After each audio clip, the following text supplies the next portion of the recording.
Hello साथियों, नमस्कार। मैं प्रवीण कुमार स्वागत करता हूं आपका द्रोणाचार्य एकेडमी के यूट्यूब चैनल पर। कैसे हो आप सभी? आई होप सभी अच्छे होंगे। आज का दिन तो बढ़िया ही गया होगा सभी का ना। ठीक है, तो देखो दोस्तों, टॉपिक आज मैं आपको कराने जा रहा हूँ नंबर सिस्टम के कुछ प्रैक्टिस क्वेश्चन करेंगे हम, जो कि अभी रेलवे के एग्जाम्स में आए हुए हैं। ठीक है साथियों, तो चलते हैं देखो पहले क्वेश्चन की तरफ, फर्स्ट क्वेश्चन की तरफ। तो पहले क्वेश्चन में क्या बोला गया है कि which of the following pair is not a pair of twin primes. निम्नलिखित में से कौन सा युग्म ट्विन प्राइम का युग्म नहीं है ना। अब सबसे पहले तो आपको समझना पड़ेगा कि भाई ट्विन प्राइम नंबर कौन से होते हैं। ठीक है, यहाँ पर भी जैसे ट्विन प्राइम लिखा है तो हिंदी में जुड़वा अभाज्य संख्या भी आप बोल सकते हो ना। जुड़वा अभाज्य संख्याएं कौन सी होती है? ठीक है, तो पहली बात अगर मैं बात करूं, देखो अभाज्य संख्याओं की सभी को पता होगा प्राइम नंबर कौन से नंबर होते हैं। ऐसे नंबर जिनके दो फैक्टर होते हैं, दो गुणज होते हैं, ऐसे नंबर को क्या बोला जाता है? प्राइम नंबर कहा जाता है। ठीक है, अगर मैं बात करूं सबसे छोटा प्राइम नंबर अभाज्य संख्या कौन सी है? 2 है। इसके बाद 3 भी प्राइम है, 5 भी प्राइम है, 7 भी प्राइम है। तो कहने का मतलब क्या है कि 2 के बाद आप देख लो ना, जो संख्या किसी के पहाड़े पर नहीं कटेगी वो कैसे नंबर हो जाएंगे आपके पास? प्राइम हो जाएंगे, अभाज्य संख्या हो जाएंगे। ठीक है, तो कहने का मतलब क्या है कि प्राइम नंबर के लिए सबसे पहले आपने चेक करना है कि दो फैक्टर या दो गुणज है या नहीं। ठीक है, क्लियर है? जैसे अगर मैं बात करूं एक की, एक हमारे पास प्राइम नंबर नहीं है क्योंकि एक का तो एक ही फैक्टर होगा ना, तो इसलिए अभाज्य संख्या नहीं है। अब अगर मैं बात करूं कि ट्विन प्राइम नंबर जुड़वा अभाज्य संख्या कौन सी होती है, तो ऐसे दो प्राइम नंबर, ऐसे दो अभाज्य संख्याएं जिनके बीच में अंतर या गैप आप बोलोगे 2 का होगा, तो ऐसे नंबर कौन से हो जाएंगे? तो ट्विन प्राइम हो जाएंगे, जुड़वा अभाज्य संख्या। ठीक है, तो सबसे पहले साथियों हम इसमें चेक करेंगे कि नंबर किसी के टेबल में कट रहा है नहीं कट रहा ना। पहली कंडीशन तो यही है कि भाई प्राइम होना चाहिए, और दूसरी कंडीशन क्या है कि डिफरेंस कितने का होना चाहिए? अंतर 2 का होना चाहिए। ठीक है, तो जैसे अगर मैं बात करूं, देखो 73 की, यहाँ पर 71 लिख लेना। तो 71 और 73 में गैप हमारे पास कितने का है? 2 का है ना। अब जैसे अगर मान लो मैं 5 और 3 को ले रहा हूँ, इसमें 2 का गैप है, 2 का अंतर है, और 3 भी प्राइम है, 5 भी प्राइम है, तो ये दोनों संख्याएं कौन सी होंगी? जुड़वा भाज्य संख्या होंगी। तो जैसे 71 और 73 देखो किसी के पाड़े पर नहीं कटेगा, दोनों में अंतर कितने का? गैप 2 का। तो इसका मतलब ये क्या है? हमारे पास जुड़वा भाज्य संख्या है, ट्विन प्राइम नंबर है ना। अब 11 और 13 भी छोटा नंबर है, साफ साफ पता लग रहा है किसी के टेबल में नहीं आएगा, और 2 का अंतर भी है, तो ये भी कौन सी है? जुड़वा भाज्य संख्या है। ठीक है, अब देखो साथियों चेक करना होगा 193 और 193, इसमें भी 2 का गैप है, इसमें भी 2 का गैप है। अब कैसे पता लगेगा हमें? देखो अगर ये किसी के पहाड़े पर कटते होंगे तो इसका मतलब क्या है कि वो संख्या क्या नहीं होगी? हमारे पास जुड़वा अभाज्य संख्या नहीं होगी ना। तो ध्यान से समझना, जैसे 133 को अगर मैं 7 से भाग कर रहा हूँ ना, अब ये ऐसा नंबर दिख रहा है ना, या तो ये 7 8 है ना, 7 9 ऐसे किसी पहाड़े पर जाएगा, 11 13 ना। तो जैसे अगर मैं 7 से इसको भाग कर रहा हूँ, 7 एकम 7, 7 9 63, तो ये 7 के पहाड़े पर कट रहा है। इसका मतलब ये क्या है? हमारे पास जुड़वा भाज्य संख्या नहीं है। तो हमारा जो आंसर होगा, उत्तर होगा, वो कौन सा ऑप्शन हो जाएगा? सी हो जाएगा। ठीक है साथियों, अब चलते देखो नेक्स्ट क्वेश्चन की तरफ। ये रेलवे में पूछे गए क्वेश्चन है, अब ये ग्रुप डी में पूछा गया 2022 में। देखो क्या बोला गया, the product of to consecutive positive integer is 552 है, 552 है। If the smaller integer is, आपको दे रखा है x, ठीक है, छोटा नंबर दे रखा है x दे रखा है ना। तो विच इक्वेशन रिप्रेजेंट इट? तो दो क्रमागत धन पूर्णांकों का गुणनफल 552, यदि छोटे पूर्णांक को x माना जाए तो निम्न में से कौन सा समीकरण x का मान ज्ञात करने हेतु सही है? ठीक है, तो सबसे पहले समझने, कॉन्सिक्यूटिव दे रखे लगातार संख्या, सबसे छोटा नंबर x है, तो हमें पता है कि अगला नंबर क्या होगा? x प्लस 1 होगा ना, एक ज्यादा होगा। अब इसका गुणनफल प्रोडक्ट आपको दे रखा है 552, तो जब आप इसको सॉल्व करोगे, x को x से मल्टीप्लाई किया तो ये x का स्क्वायर आएगा, x को 1 से मल्टीप्लाई किया तो ये x आएगा, और ये क्या है? हमारे पास 552 है। अब जो प्लस 552 है, इधर जाकर क्या हो जाएगा? माइनस का 552। तो जो इसका आंसर आएगा वो कौन सा आ जाएगा? सी ऑप्शन आ जाएगा। ठीक है, क्लियर है? चलते हैं नेक्स्ट क्वेश्चन की तरफ। अगले क्वेश्चन में क्या बोला गया? What is the sum of twice the largest two digit prime number and 3 times the largest 3 digit prime number ना, ठीक है। तो सबसे बड़ी देखो 2 अंकों की अभाज्य संख्या के 2 गुने तथा सबसे बड़ी 3 अंकों की अभाज्य संख्याओं के 3 गुने का हमें बताना है कि योग क्या होगा। तो सबसे पहले तो आपको ये समझना है कि अगर मैं लार्जेस्ट 2 डिजिट प्राइम नंबर देखूं, दो है ना अंकों की संख्या, सबसे बड़ी कौन सी होगी 99, तो ये क्या प्राइम नंबर है? नहीं। 98 भी कटेगा। फिर इसके बाद अगर मैं बात करूं 97 की, 97 की, ये किसी के पहाड़े पर नहीं कटेगा। तो आप बोलोगे सर ये 2 अंकों की क्या है हमारे पास सबसे बड़ी संख्या, कौन सी? अभाज्य ना। अब इसका बोला गया है हमें कितना करना है? दुगना करना है। तो जब आप इसका दुगना करोगे तो आपके पास कितना आ जाएगा? 194 आ जाएगा, ठीक है। और साथ में बोला गया 3 अंकों के लिए भी हमें 3 डिजिट का प्राइम नंबर, ठीक है। तो 3 अंकों का सबसे बड़ा नंबर कौन सा आता है? 999।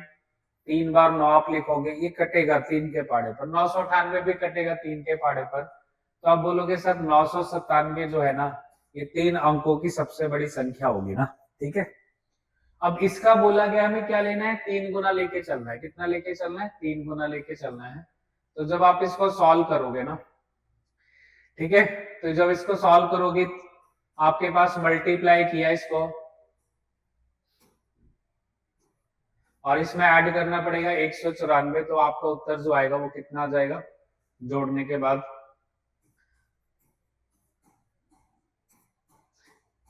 ठीक है, 3185 आ जाएगा। तो ये उत्तर हो जाएगा आपका इस क्वेश्चन का, ठीक है।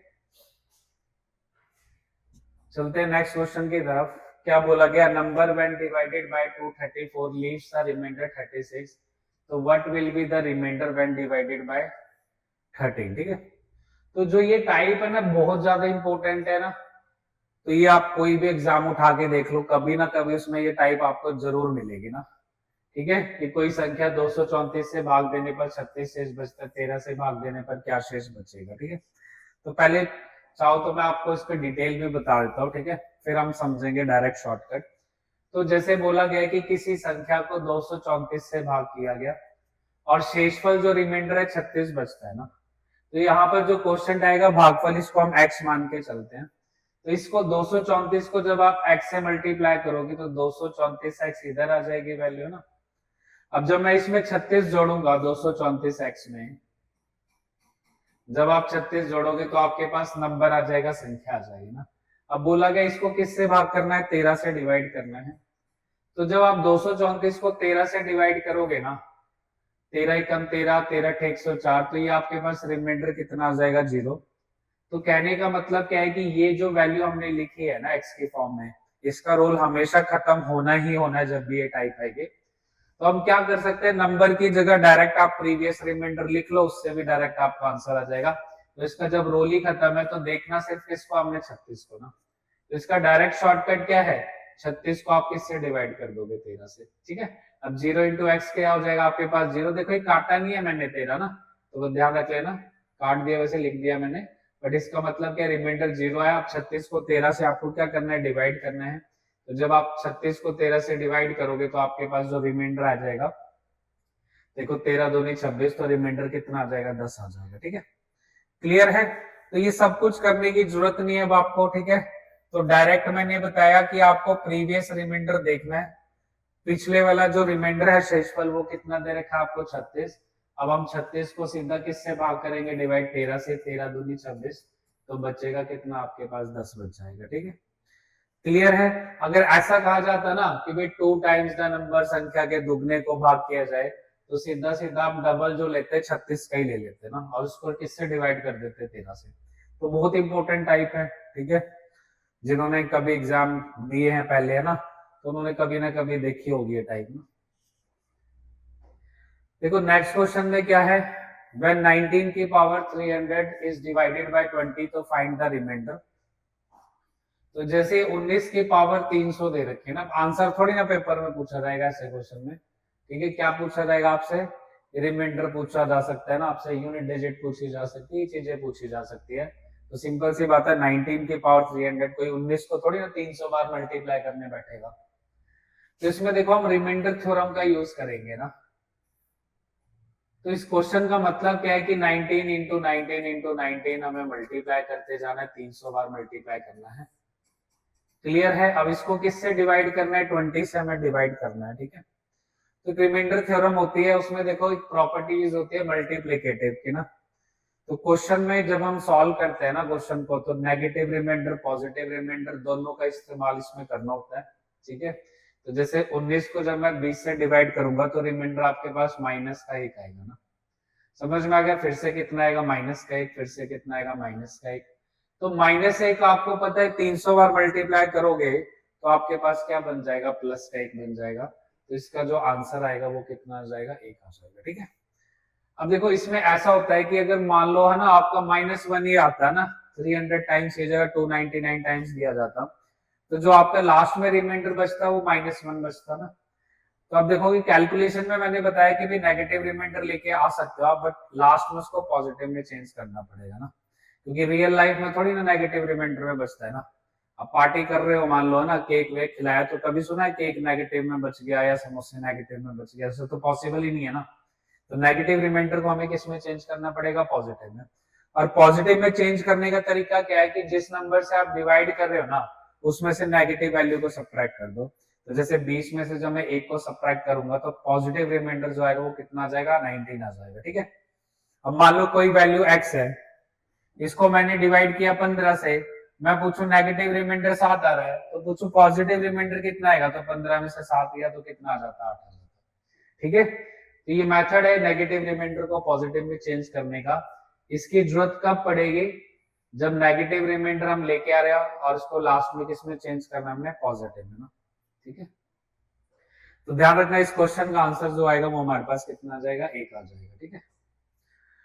अब नेक्स्ट क्वेश्चन है, देखो इंपॉर्टेंट है ये भी टाइप, ये भी आजकल बड़ी एग्जाम में पूछी जा रही है, ठीक है। तो जैसे 87 का स्क्वायर है, 87 का स्क्वायर 88 का वर्ग है, तो इन दोनों के बीच में हमें बतानी है ऐसे संख्याएं जो कि पूर्ण वर्ग नहीं होंगे ना, ठीक है। क्लियर है? डायरेक्ट शॉर्टकट लग जाएगा इसका। अगर मैं बात करूं, देखो डिटेल की डिटेल क्या है, तो डिटेल तो खैर समझने की जरूरत है। जैसे 3 का स्क्वायर और 4 का स्क्वायर अगर मैं ले लू ना, ठीक है, तो यहाँ पर देखो 3 का स्क्वायर 9 आएगा, 4 का स्क्वायर कितना हो जाएगा? 16 आ जाएगा। तो इसके बीच में जितनी भी संख्याएं आएंगी ना वो कौन सी होगी? नॉन परफेक्ट स्क्वायर होगी ना। तो जैसे 16 में से अगर मैं 9 माइनस कर लूं तो हमारे पास टोटल संख्याएं कितनी आ जाएंगी? 7 आ जाएंगी। अब जो 7 संख्याएं लिए, 7 नंबर लिए ना, उसमें तो 16 भी इंक्लूड है ना, तो 16 थोड़ी ना हमने इंक्लूड कर रहा है, तो 7 में से 1 माइनस कर दोगे तो इन दोनों के बीच में जो संख्याएं आएंगी वो कितनी आ जाएंगी? 6। और जो 6 संख्याएं आएंगी वो कौन सी होगी? नॉन परफेक्ट स्क्वायर होगी हमारे पास, ठीक है। क्लियर है? तो ये सब कुछ नहीं करना ना आपने। तो इसका देखो ये तो मैंने आपको बता दिया तरीका भी, कॉन्सेप्ट क्या है इन दोनों के बीच में, मतलब जो भी नंबर लाई करेंगे वो कौन से हो जाएंगे आपके पास? नॉन परफेक्ट स्क्वायर हो जाएंगे, ठीक है। क्लियर है? तो अब मैं आपको देखो, अब ध्यान से समझते चलना। अब हम इसका लगाएंगे देखो शॉर्टकट ना। क्वेश्चन क्या पूछा गया? 87 का स्क्वायर और 88 का स्क्वायर के बीच में आपने बनाना है नॉन परफेक्ट स्क्वायर, ठीक है। तो जैसे पिछले क्वेश्चन का मैंने बताया आंसर कितना आ जाएगा, ठीक है, 6 आया था ना। तो डायरेक्ट उसका शॉर्टकट क्या है? जैसे 3 का स्क्वायर और 4 के स्क्वायर के बीच में बतानी है, तो हमने जो भी नंबर दिए जाएंगे उसमें छोटा नंबर देखना और उसका डबल कर देना, तो डायरेक्ट आपका आंसर आ जाएगा। इसमें स्मॉलेस्ट नंबर आपका 3 है, 3 को 2 से मल्टीप्लाई कर दो तो आपका आंसर क्या आ जाएगा? 6। तो इसमें भी देखो दोस्तों शॉर्टकट लगाएंगे हम। छोटी संख्या कौन सी है? 87 है। और बड़ी संख्या कौन सी? 88 है। तो डायरेक्ट हम 87 का क्या कर लेंगे? डबल। तो हमारे पास कितने नंबर आ जाएंगे? टोटल 174 ना। तो इसका आंसर कितना आ जाएगा? 174, ठीक है। तो जब भी ऐसा क्वेश्चन आएगा छोटे नंबर का सीधा डबल करो, आपके पास आंसर आ जाएगा। चलते हैं नेक्स्ट क्वेश्चन की तरफ। अब देखो, find the value of d if 1216 minus 32d d is divisible by 8। तो पहली बात तो अगर देखो 8 का डिविजिबिलिटी रूल अगर मैं बात करूं, 8 का डिविजिबिलिटी रूल क्या होता है कि लास्ट के जो 3 डिजिट होते हैं ना वो किससे डिवाइड होने चाहिए? 8 से डिवाइड होना चाहिए, ठीक है। क्लियर है? तो आप डायरेक्ट ऑप्शन से भी वैल्यू पुट कर सकते हो, डी ये किससे डिवाइड होना चाहिए? 8 से। तो अगर मैं मान लो यहाँ पर 444 रख रहा हूँ, क्या ये 8 के टेबल में जाएगा? नहीं जाएगा ना। अगर मैं 666 रख रहा हूँ, देखो 8 सत्ते 56 हो जाएगा, 8 अट्ठे 64, 26 का 8 के टेबल में नहीं जाएगा ना। 222 जाएगा, देखो 8 दूनी 16 हो जाएगा आपके पास, ये भी नहीं जा रहा। तो 888 तो जाएगा ही, देखने में पता लग रहा है। तो इसका सीधा आंसर आप क्या कर दोगे? 8 कर दोगे ना। अब यहाँ पर पुट करना चाहो तो आपकी मर्जी है, अदरवाइज टाइम वेस्ट करने की जरूरत ही नहीं है। क्लियर है? पुट तो बाद में चेक करोगे ना, जब मान लो दो ऑप्शन बन रहे होते हैं, फिर हम देखते हैं कि भाई सेम वैल्यू किसमें रिपीट हो रही है। अब जब ये वाले ऑप्शन अप्लाई नहीं हो रहे तो फिर क्या इट में कोई यहाँ पर थोड़ी ना पुट करने की जरूरत है हमें, ठीक है। तो इसका आंसर कौन सा आ जाएगा? 8 आ जाएगा। देखो नेक्स्ट क्वेश्चन में क्या बोला गया है कि if n is a natural number, ठीक है, n एक क्या है? प्राकृतिक संख्या है, और n का cube minus n is always divisible by, तो n का क्यूब माइनस n सदैव किससे विभाज्य होगा, ठीक है। तो साथियों जब भी ऐसा क्वेश्चन आता है ना हमारे पास, सबसे बेस्ट तरीका क्या है? वैल्यू पुटिंग, है ना। तो ऐसे क्वेश्चन में वैल्यू पुट करो और सीधा आंसर निकालो। और देखो जो स्टार्टिंग करोगे आप स्मॉलेस्ट वैल्यू से करनी है ना, तो स्मॉलेस्ट अगर मैं नेचुरल नंबर की बात करूं 1 है, 1 का क्यूब माइनस 1 0, तो ऑप्शन में है ही नहीं, फिर हम क्या पुट करते हैं यहाँ पर 2। तो जब आप 2 का क्यूब लोगे, 2 का क्यूब 8 है ना, माइनस 2 कितना हो जाएगा आपके पास? 6, और ऑप्शन में देख के पता लग रहा है किससे डिवाइड हो जाएगा? 6 से ना। तो आगे फर्दर वैल्यू चेक करने की जरूरत ही नहीं है, जो स्मॉलेस्ट पे एप्लीकेबल होगा ना वो आगे भी एप्लीकेबल होगा, ठीक है। क्लियर है? तो ध्यान रखना ऐसे टाइप में बेस्ट तरीका क्या है? वैल्यू पुटिंग ना। अब देखो जैसे नेक्स्ट क्वेश्चन क्या बोला गया है, if A B C D and E are digit from left to right then the number is A B C D और ई किस संख्या के बाएं से दाएं क्रम के अंक होंगे, वह संख्या क्या होगी? तो ये एनटीपीसी में आया हुआ सवाल है, ठीक है। बचपन में आपने पढ़ा होगा इकाई, दहाई, सैकड़ा, ऐसा कुछ ना। क्लियर है? तो कहने का मतलब जैसे 52 है, मान लो ये 2 डिजिट नंबर है, तो मैं इसको 10 इंटू 5 प्लस क्या लिख सकता हूँ? 2 लिख सकता हूँ ना, ठीक है। अब 52 तो मैंने एज्यूम किया है, यहाँ पर मान लो x और y है, तो 2 डिजिट का जो नंबर होगा वो कैसे रिप्रेजेंट होगा? 10x प्लस y की फॉर्म में। समझ में आ गया? अब मान लो मैंने 521 लिखा, तो इसको मैं 100 इंटू 5 प्लस 2 इंटू 10 प्लस 1 लिख सकता हूँ ना।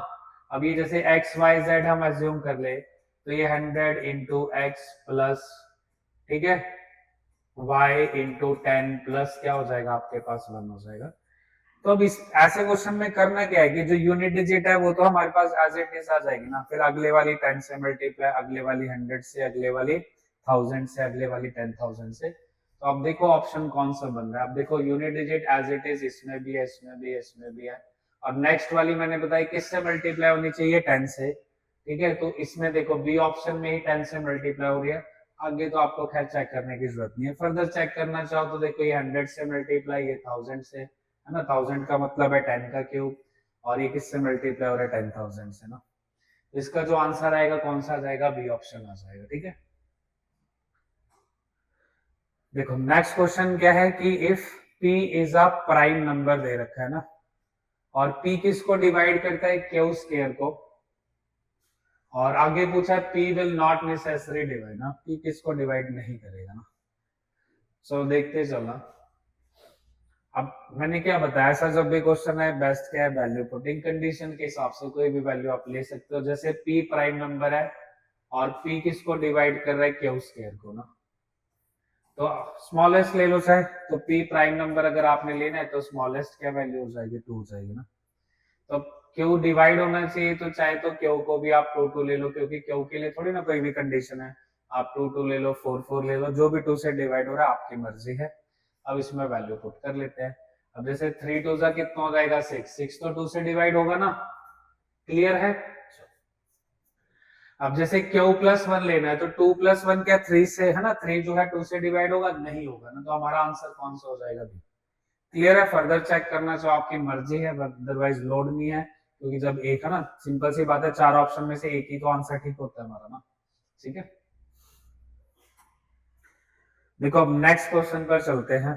अब इसमें पूछा गया देखो नंबर्स के बारे में, ठीक है, कि which of the following statement is not correct. Group D में आया क्वेश्चन है, निम्नलिखित में से कौन सा कथन सही नहीं है। देखो there are only 4 single digit prime number ना। तो अभी मैंने आपको बताया कि भाई प्राइम नंबर कौन से होते हैं, जो किसके टेबल मतलब ना 1 के टेबल में जाएंगे और खुद के टेबल में जाएंगे, जिनके सिर्फ 2 ही फैक्टर होंगे। तो स्मॉलेस्ट प्राइम नंबर मैंने आपको बताया 2, फिर देन 3, देन 5, देन 7। तो ये हमारे पास 4 ही होंगे टोटल, है ना, सिंगल डिजिट में। क्लियर है? तो मतलब फर्स्ट तो कंडीशन हमारे पास ठीक है ना। अब देखो there are infinitely many prime numbers, तो ये भी कंडीशन ठीक है, प्राइम नंबर की कोई गिनती थोड़ी ना, कितने भी प्राइम नंबर हो सकते हैं, ठीक है, क्लियर है। नेक्स्ट कंडीशन क्या है कि अब prime number has only 2 factor, तो ये भी मैंने बताया प्राइम नंबर कौन से होते हैं जिनके 2 फैक्टर होते हैं सिर्फ, ठीक है। और अगर पूछा जाए 2 से ज्यादा फैक्टर वाले कौन से होते हैं तो उनको कॉम्पोजिट नंबर बोलते हैं, ठीक है, ये भी ध्यान रखना है आपने। अब देखो ऑल प्राइम नंबर्स और ऑड, क्या सभी प्राइम नंबर ऑड होंगे? नहीं, आप बोलोगे 2 जो है ये हमारे पास क्या होगा, इवन प्राइम नंबर होगा, ठीक है। तो ध्यान रखना 2 के अलावा कोई भी इवन नंबर प्राइम नहीं होगा, तो 2 स्मॉलेस्ट भी हमारे पास प्राइम और 2 ओनली इवन प्राइम भी है ना, तो जो इसका आंसर हो जाएगा वो कौन सा हो जाएगा, 4, ठीक है। आप यही बोलोगे ना कि भाई जो हमारे पास 2 है वो इवन भी तो है, तो जरूरी थोड़ी ना सारे प्राइम नंबर कौन से ऑड हो ना, ठीक है। तो चाहे तो आप इसके लिए बी ऑप्शन लिख दोगे ना, क्लियर है कि हमारे पास जो 4 है वो हमारे पास आंसर है। देखो नेक्स्ट क्वेश्चन क्या है कि let x is equal to 55 की पावर 100, 55 की पावर 101, 55 की power 102, which prime number is not a factor of x, ठीक है। तो प्राइम नंबर तो देखो सारे ही है ना इसमें।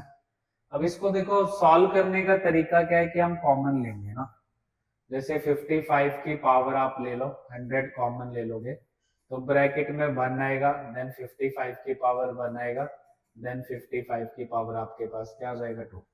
तो ये बचपन में सीखा होगा कि मल्टीप्लाई के केस में जब बेस सेम हो तो पावर ऐड हो जाती है, याद होगा कुछ ऐसा।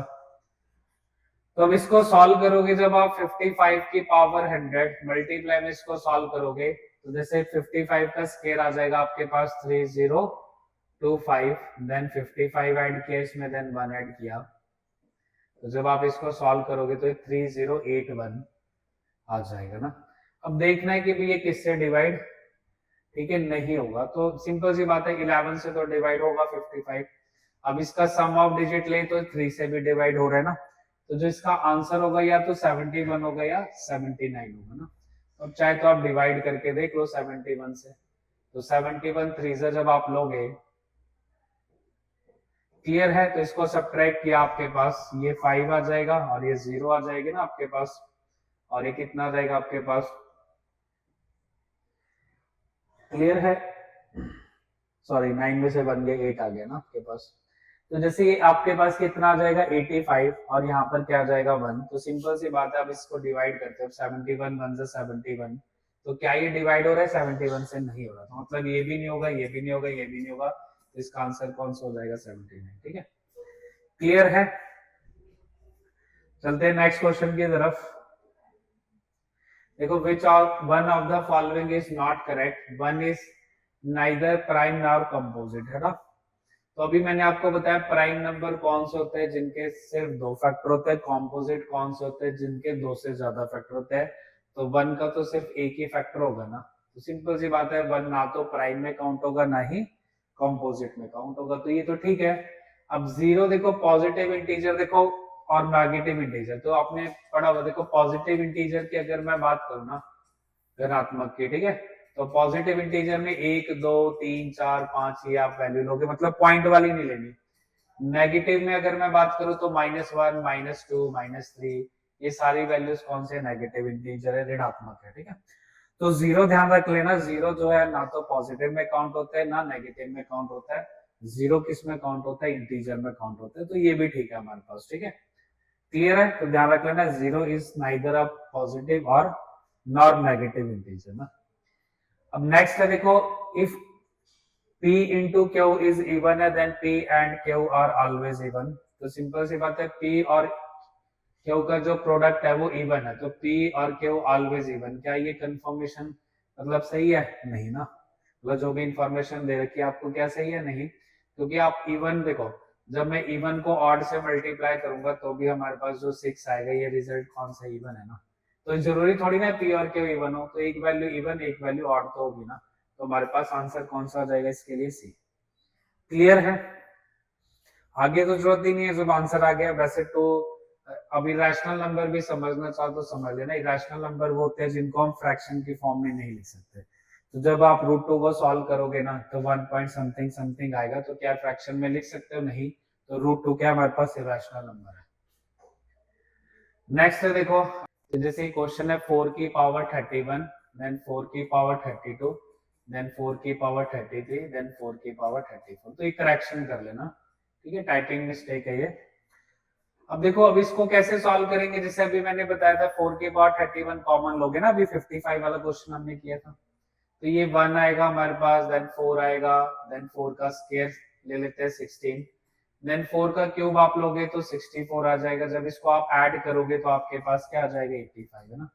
अब इसमें यही पूछा ना कंप्लीटली किससे डिवाइड होगा, तो आपको देखो 17 का टेबल आता है तो डायरेक्ट आपको पता लग जाएगा कि भाई 17 से डिवाइड होगा, 17 5 से 85, तो इसका आंसर क्या आ जाएगा, 17 आ जाएगा, ठीक है। तो इस क्वेश्चन में करेक्शन कर लेना। तो एग्जैक्ट क्वेश्चन क्या है, 4 की पावर 31, 4 की पावर 32, 4 की पावर 33, 4 की पावर 34 ना।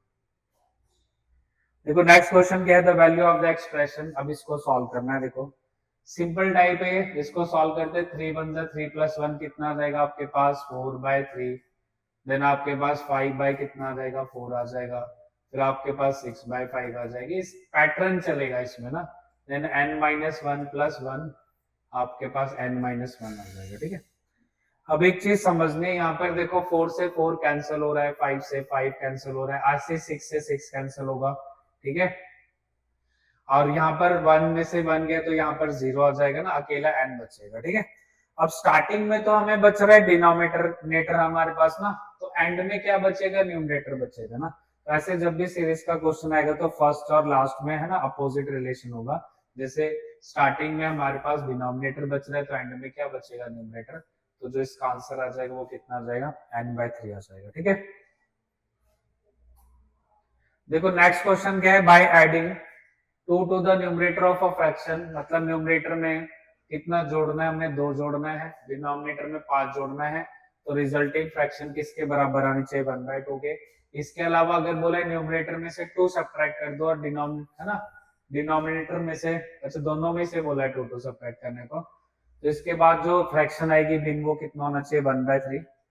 तो इसमें आपको बताना है फ्रैक्शन क्या होगी ना। तो इसमें भी आप x y की जगह ना डायरेक्ट क्या करो, ऑप्शन उठाओ ना, ठीक है। क्या बोला है, जैसे 4/17 है ना, न्यूमरेटर में कितना जोड़ने को बोला है, 2, तो 4 + 2 कितना हो जाएगा, 6 हो जाएगा। और यहाँ पर डिनोमिनेटर में कितना ऐड करना है आपने, 5, तो ये 22 हो जाएगा। क्या इसको सॉल्व करने पर 1/2 आएगा, नहीं, तो मतलब ये तो आंसर होगा नहीं। इसमें ऐड करना है तो 20 आ जाएगा, इसमें ऐड किया आपने 15 + 5 कितना आ जाएगा, 20, यहाँ पर भी 1/2 आए, नहीं आएगा, ये भी आंसर नहीं है। 1 में आपने 2 ऐड किया तो कितना हो जाएगा, 3, 7 में 5 ऐड किया तो 12, तो ये तो 1/4 होगा, ये भी आंसर नहीं होगा। इसका मतलब क्या होगा हमारे पास, ऑप्शन नंबर डी आंसर हो जाएगा, ठीक है। ऐड करना चाहो तो ऐड कर सकते हो, देखो 3 में 2 ऐड किया 6 आ जाएगा, 5 में 5 ऐड किया आपके पास, सॉरी 3 में 2 ऐड किया 5 आ जाएगा, 5 में 5 ऐड किया 10 आ जाएगा। तो सॉल्व करने पर 1/2 आ रहा है ना, तो इसका मतलब जो आंसर है हमारे पास कौन सा आ जाएगा, डी ऑप्शन आ जाएगा, ठीक है। जो अगली इंफॉर्मेशन है फालतू में है ना, पुट करने की जरूरत नहीं है। जब हमारे पास एक ही ऑप्शन कंफर्म हो चुका है तो फिर हम दूसरी कंडीशन क्यों पुट करें ना, ठीक है। देखो नेक्स्ट क्वेश्चन है,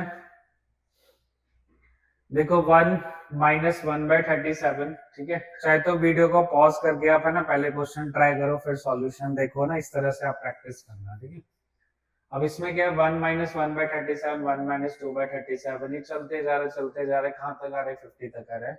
तो अब इसका आंसर क्या आएगा ना, तो इसमें कटने वाली सीरीज भी नहीं है ना, तो इसका आंसर देखो साथियों 0 आएगा। अब 0 समझना कैसे आएगा, देखो ये तो काउंटिंग चल रही है ना, तो बीच में हमारे पास एक नंबर ऐसा होगा ना 1 - 37/37, ये भी तो होगा ना। तो जब मैं इसको कैंसिल करूंगा तो कितना आएगा, 1, और 1 में से 1 गया कितना हो जाएगा, 0। और 0 तो आपको पता ही ऐसा नंबर है जिसके साथ किसी को भी मल्टीप्लाई कर दो तो क्या बना देगा, 0 बना देगा। तो इसका आंसर क्या आ जाएगा, 0 आ जाएगा, ठीक है। अब इसको ट्राई करते हैं, देखो 9 4 जा कितना हो जाएगा आपके पास, 36 हो जाएगा, 36 प्लस ये 43/9 हो जाएगा, 9 7 63, 63 प्लस 8 कितना हो जाएगा, 70, 1/9, और ये कितना है हमारे पास 81, और इसको सॉल्व कर लो, ठीक है। ये प्लस करना है, सॉरी, तो ये 4 दूनी 8 + 3 कितना हो जाएगा, 11/4 हो जाएगा, ठीक है। अब एक चीज समझना, जैसे इसको सॉल्व किया ये तो डायरेक्ट कैंसिल हो रहा है ना, क्लियर है। अब जब मैं 11 को 4 से डिवाइड करूंगा, 4 दूनी 8 हो जाएगा, 4 सत्ते 28, तो आपके पास 2.75 आएगा ना। तो इसका मतलब क्या है, यहां से तो क्या पॉइंटों में वैल्यू आने वाली है? नहीं, जो 0.75 है वो लास्ट में ऐड होगा ना। तो आपके पास ये भी ऑप्शन नहीं आंसर होगा, ये भी ऑप्शन नहीं होगा, तो बचे कौन से? ए और डी ऑप्शन ना। अब इसके बाद देखो नेक्स्ट, यहाँ पर आप देखोगे ये वाली डिजिट हमारे पास डिफरेंट है, तो इसके बेसिस पे भी हम आंसर निकाल सकते हैं। जैसे 3 वन जा कितना आ जाएगा आपके पास? 3 आ जाएगा, और 3 में जब आप 2 ऐड करोगे तो लास्ट में कितना आ जाएगा? 5। तो आपके पास जो आंसर आ जाएगा वो कौन सा आ जाएगा? डी। क्लियर है? तो पूरा सॉल्व करने की जरूरत नहीं है, यूनिट डिजिट से आप निकाल सकते हो आंसर। नेक्स्ट क्वेश्चन देखो क्या है। देखो साथियों, क्वेश्चन कैसा है, इसमें डायरेक्ट हम शॉर्टकट लगा सकते हैं, जैसे 1/5 है ना, ये पॉइंट जो है ना, इसका मतलब यहाँ पर मल्टीप्लाई है, 5 into 8, 8 into 11, 11 into 14, 14 into 17, gap कितने का है? 3 3 का है। तो देखो जब भी ऐसा क्वेश्चन सीरीज वाला एग्जाम में आए तो डायरेक्ट शॉर्टकट क्या, हमें नंबर ऑफ टर्म्स काउंट करनी है, 1 2 3 4, तो न्यूमरेटर में लिखना है 4, स्टार्टिंग की फर्स्ट टर्म उठानी है, लास्ट की हमने 17 उठाना ना, स्टार्टिंग की फर्स्ट टर्म और एंड वाली लास्ट टर्म। तो जब आप इसको सॉल्व करोगे तो आंसर कितना रहेगा? 4/85। ठीक है, तो ये था दोस्तों, देखो लास्ट क्वेश्चन हमारा। ठीक है, क्लियर है? तो इनकी प्रैक्टिस वगैरह कर लेना अपकमिंग एग्जाम्स के लिए। तब तक के लिए धन्यवाद।